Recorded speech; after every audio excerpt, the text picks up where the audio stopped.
आपण उठल्यावर रोज सगळे रामरामच करतो.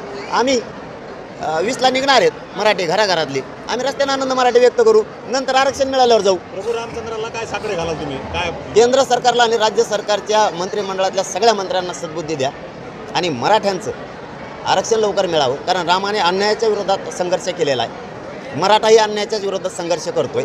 मग जर ही एवढी मोठी पायी रॅली जर मुंबईला करोडोच्या संख्येनं जाणार असली तर आम्ही अन्यायाच्या विरोधात लढतोय.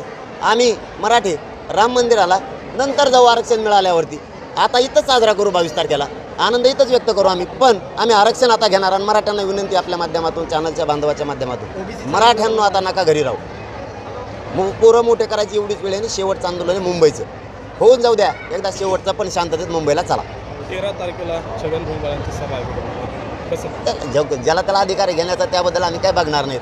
13ला असो नाही तर 16ला असो, पण त्याचं जाऊन तिकडे ते काय कामातून गेलेला माणूस.